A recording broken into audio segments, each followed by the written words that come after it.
نحمده ونصلي على رسوله الكريم اما بعد فاعوذ باللہ من الشیطان الرجیم بسم اللہ الرحمن الرحیم۔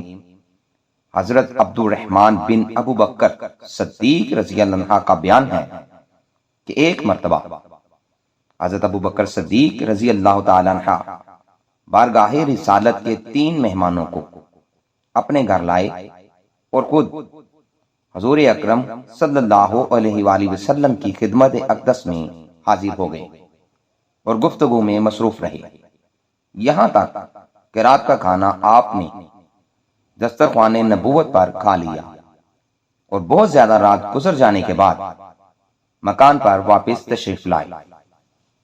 ان کی بیوی نے عرض کیا کہ آپ گھر پر مہمانوں کو بلا کر کہاں غائب رہے؟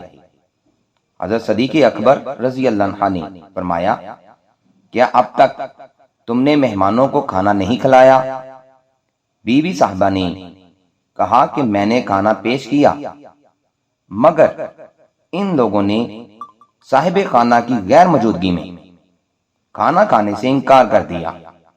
یہ سن کر آپ رضی اللہ تعالی عنہ اپنے صاحبزادے حضرت عبد الرحمن رضی اللہ تعالی عنہ پر بہت زیادہ خفا ہوئے اور وہ خوف دہشت کی وجہ سے چھپ گئے اور آپ کے سامنے نہیں آئے۔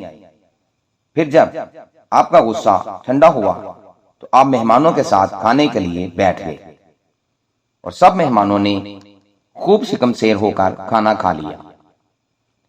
ان مہمانوں کا بیان ہے کہ جب ہم کھانے کے برتن میں سے لقمہ اٹھاتے تھے تو جتنا کھانا ہاتھ میں آتا تھا اس سے کہیں زیادہ کھانا برتن میں نیچے سے ابھر کر بھر جاتا تھا، اور جب ہم کھانے سے فارغ ہوئے تو کھانا بجائے کم ہونے کے برتن میں پہلے سے زیادہ ہو گیا۔ حضرت ابو بکر صدیق رضی اللہ عنہ نے معتجب ہو کر اپنی بیوی صاحبہ سے فرمایا کہ یہ کیا معاملہ ہے کہ برتن میں کھانا پہلے سے کچھ زیادہ نظر آتا ہے؟ بیوی صاحبہ نے قسم کھا کر کہا، واقعی یہ کھانا تو پہلے سے 3 گنا بڑھ گیا ہے۔ پھر آپ اس کھانے کو اٹھا کر بارگاہ رسالت میں لے گئے۔ جب صبح ہوئی تو اچانک مہمانوں کا ایک قافلہ دربار رسالت میں آیا، جس میں 12 قبیلوں کے 12 سردار تھے اور ہر سردار کے ساتھ بہت سے دوسرے شاہ سوار بھی تھے۔ ان سب لوگوں نے یہی کھانا کھایا اور قافلہ کے تمام سردار اور تمام مہمانوں کا گروہ اس کھانے کو کھا کر شکم سیر ہو گیا، لیکن پھر بھی اس برتن میں کھانا ختم نہ ہوا۔ یہ برکت تھی حضرت ابو بکر صدیق رضی اللہ عنہ کے ساتھ مل کر کھانا کھانے کی۔ آپ کی برکت سے کھانا بڑھتا گیا۔